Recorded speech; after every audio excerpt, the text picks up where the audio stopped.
यह dictation 5 second बाद start होगी, तब तक आप रेडी रहें।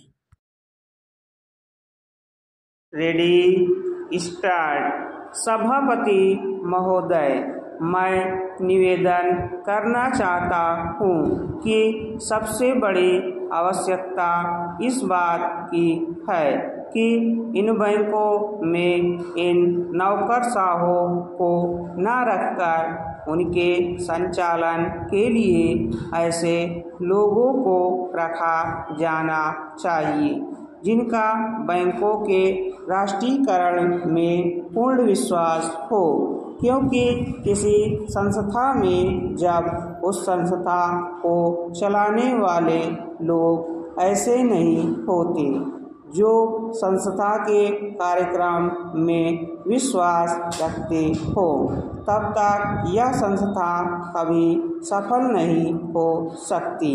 मेरा कहना यह है कि हमारे देश में सार्वजनिक उपक्रम जो असफल हैं, उसका सबसे बड़ा कारण यही रहा है। जितनी भी असफलता हुई है उसका कारण हमारी नौकरशाही रही है, जिस नौकरशाही को समाजवाद में बिल्कुल भरोसा नहीं है, उसका सदा बोलबाला रहा है।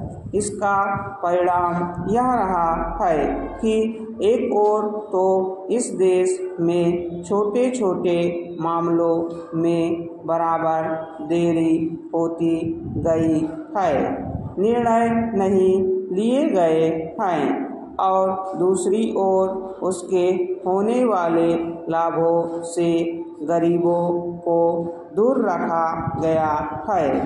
बैंकों के राष्ट्रीयकरण के बाद इस बात की आवश्यकता है कि बैंक गाँव में जाते। आज तो बैंक एक तरह से शहरों के एकाधिकार हो गए हैं, जिसके कारण वहीं पर सारे उद्योग पनपते जा रहे हैं।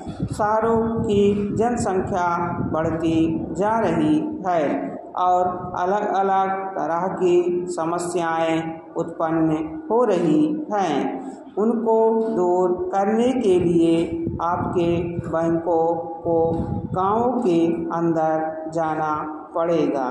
इसके लिए सरकार को कदम उठाना पड़ेगा और निश्चित तरीके से योजनाएं बनानी पड़ेंगी, निश्चित निर्देश देना पड़ेगा, जिसके आधार पर बैंकों का ज़्यादा से ज़्यादा लाभ गाँव और उन कस्बों को हो जहां अभी तक लोगों का काफ़ी विकास नहीं हो पाया है।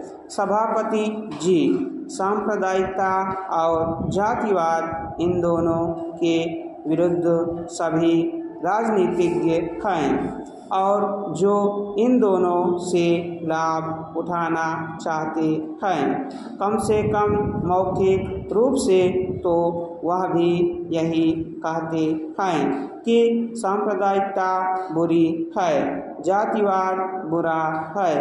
मैं तो यही मानकर चलूँगा कि जब पूरा देश यह कहता है कि ये दोनों चीज़ें बुरी हैं, तो सचमुच सभी यही चाहते हैं कि ना सांप्रदायिकता रहे और ना जातिवाद रहे।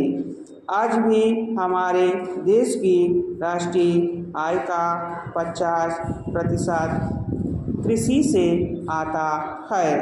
हमारे देश के कुल निर्यात के सामान में 70% कृषि उत्पादन की चीज़ें शामिल होती हैं। स्टॉप।